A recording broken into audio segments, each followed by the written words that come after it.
My idea of a perfect night out. You walk in a pub and someone's crapping themselves and they're terrified, so they're being nice to you. How I negotiated our arrangement with the people supplying the packaging for Naughton & Wilson fragrances. Pound note on the table and a bullet. And I say, if you work together with us and play it straight, we all learn lots of those.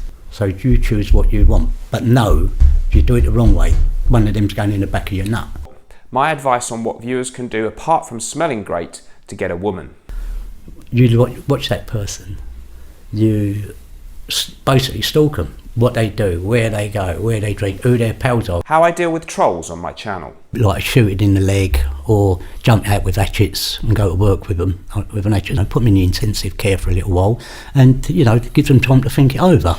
How I get on with other people who make YouTube fragrance videos. You don't know if someone's your friend or if they're your enemy, whether they're plotting up to have you done. You don't know why they're around you. No, because you might have done too many and someone thinks he's a liability, now he's got to go. It's a nightmare world and everyone's a potential killer. What I said to my 97-year-old grandma when she gave me a Lynx deodorant gift set this Christmas. Toilet. Nothing glamorous in that and it don't smell like Chanel. My advice to other fragrance YouTubers about accepting free bottles for review. Don't forget this, one day we're going to get nicked. Law of averages, we've got to get nicked because they ain't going to let us take too many liberties. They're going to come on us and we're all going to get nicked. So don't go crying when you get nicked. So hide your money away, do it right, invest it somewhere. Don't just drive around in flash cars spunking it up the wall. How I approach asking viewers to subscribe to my channel. I never lie to them.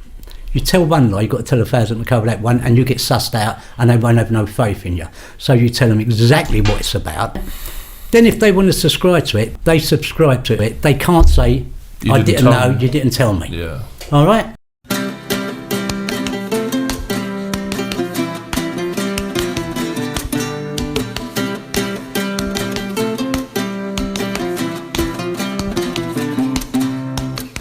Hey guys, a real quick spontaneous video this week, and I thought I'd do something I did once or twice years and years ago, and I've seen a few other people do it. I thought I'd do a video on what I wore this week, because sometimes we get all these top 10s and lists which feel a bit contrived and that kind of thing, but people do like a list with several fragrances to learn about, and I get that because you just see a review of one fragrance and that's all you're going to learn about, and if you haven't heard of that fragrance, that hasn't been something on your radar, maybe you're not going to watch. But if you know there's going to be several fragrances in a video, maybe that's more intriguing, and this is real because it's what I really wore this week. If you want to check out what I wear each day, pretty much every day, that's on my Instagram. If you're not following me there will be a link in the description, or just type Mr. Smelly 1977 and I should come up. So I'm going to use the picture that I've got just out of shot there of what I wore it to remind myself. I've got the fragrances here, so here we go. So last week, a week ago, I think this was Saturday we're Saturday now, or whatever, anyway, I think it was last Saturday, I wore this one. It's a really great fragrance for the high heat, very affordable. Animal Sport from Animal. They did Animal and Animal, which is supposed to smell like Tom Ford's not Tom Ford, Mugler Amen or something. This smells nothing like that. It's a very simple, sporty, fresh fragrance. We've had real hot weather this week, so this is kind of what I wore in the heat wave, as far as we get a heat wave in the UK. So it's kind of been in the 80s a lot of days, which for us, that's really hot. And, this is just an ideal fragrance for the high heat. I've been wearing, spraying loads on myself in the, when I pop out to the shops or whatever, maybe after a day baking in the sun. I've even been sunbathing in the garden, and as I probably look a bit tomato-like at the moment, I just spray loads of this on some days. It's this and one other fragrance that I use a lot in the high heat to sort of the antidote to sticky clamminess. Really beautiful, fresh, very, very simple, kind of cheap. Doesn't smell particularly upscale or anything, but it's just a really nice kind of fresh shower gel, citrus notes, some florals, some crisp woods. It probably costs about 3p to per gallon to produce it, but it's fine. It's really good. I like Animal Spot, so check that one out if you've never tried it and you want a fun cheapie. The other one that I've worn a lot, as literally just wearing, a bit stupid, but while I'm sunbathing, I'll just spray a load of this, put it in the fridge a few times, and then sprayed it to refresh after a bit of sunbathing. Eau de Givenchy, fantastic re-release. I think is it François Demachy did the reformulation? Anyway, just one of the best neroli orange blossom centric fragrances out there. It really is, I think it's as good, if not better, than Tom Ford's Neroli Portofino. A fraction of the price, 30 odd pounds. It's just a really, really great.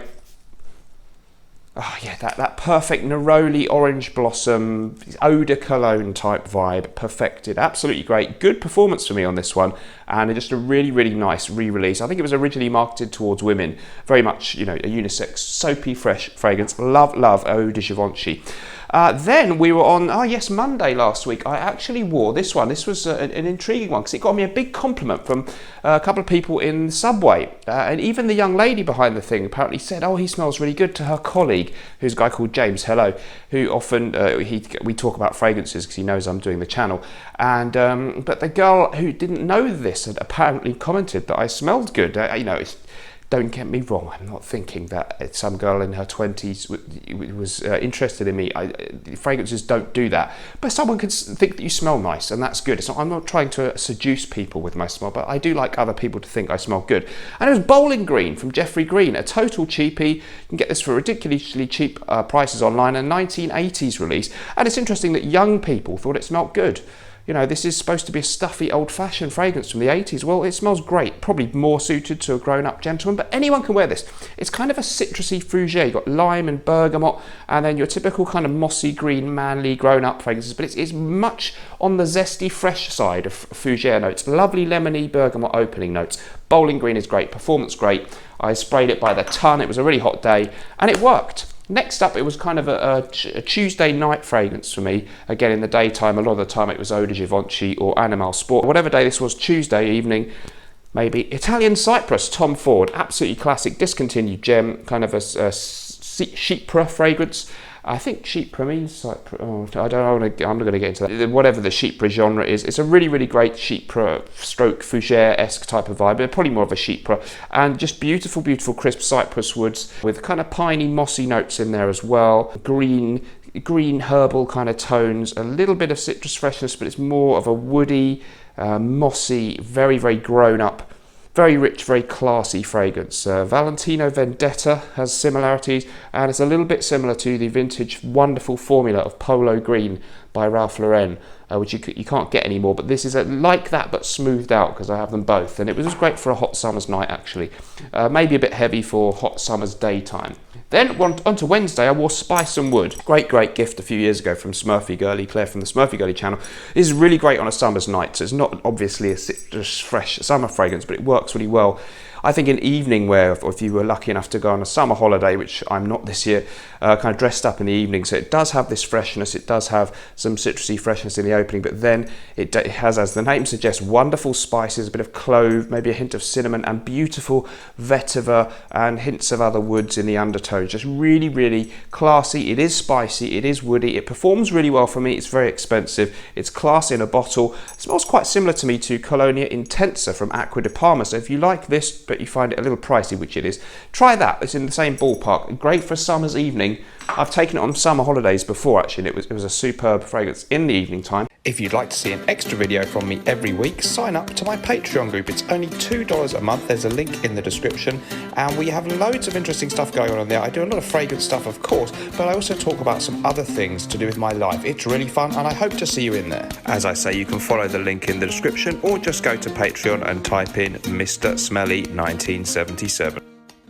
Next up, I actually wore our own creation, which I've forgotten to grab, but I'll put a nice image on the screen. And Thursday, it was Bon Viveur by my brand Naughton & Wilson. This has been amazing as an evening fragrance in the hot weather, actually a couple of times for me this last month.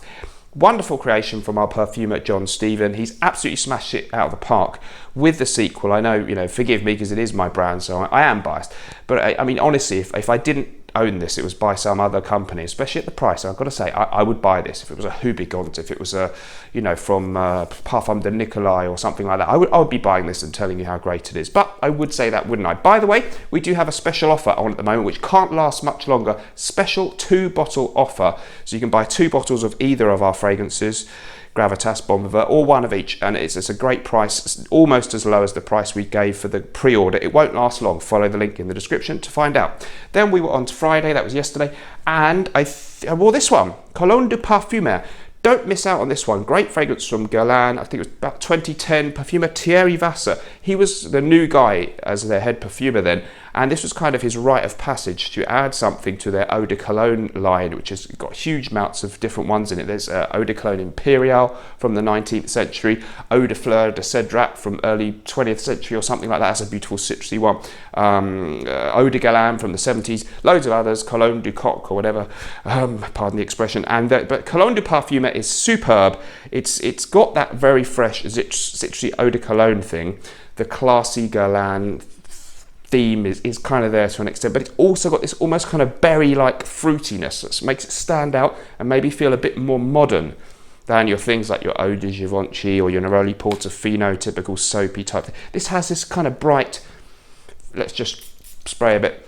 It's almost reminds me of a hint of like rhubarb or something. I don't actually like that note, but somehow with this, and it's not listed as a note, it's fruity, zesty, happy, optimistic, classy, different and unique. Cologne du Parfum from Guerlain. Guerlain, what a classy house. Finally, today, it's Saturday, and I am wearing Milano 100 Him EDT. There's an EDP and EDT. It's very much that the EDP smells the same but a little stronger and richer, so that's the difference. You pay more for the EDP. I'm wearing the Eau de Toilette today, may be perfect for summery weather because it's been very warm again, although it got a bit cloudy today, as it often does in England. So that's kind of crap because it's cloudy. You can't exactly enjoy basking in the hot sun, but it's still kind of stuffy and warm.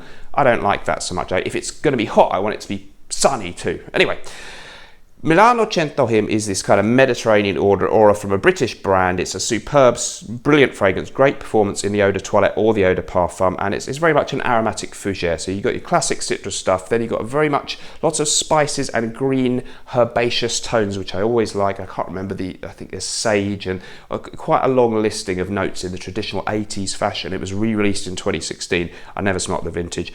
Definite oak moss, sandalwood, and even some hints of kind of warming ambery tones in the undertone as well. So this one really nice actually. It could be all year round. It's not a seasonal fragrance, but on a summer's night you're going to smell like pure class. And the prices for this are really stupid, especially for you go like the 50ml EDT. It's like a real bargain price. So check it out, guys. Let me know what you think about this style of video. Interested in what I wear or don't care?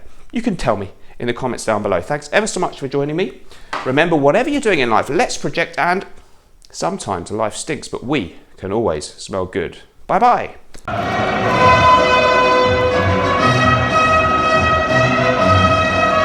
Bon viveur, le nouveau parfum pour un barnetnaughton Wilson. Parce que la vie est faite pour être appréciée.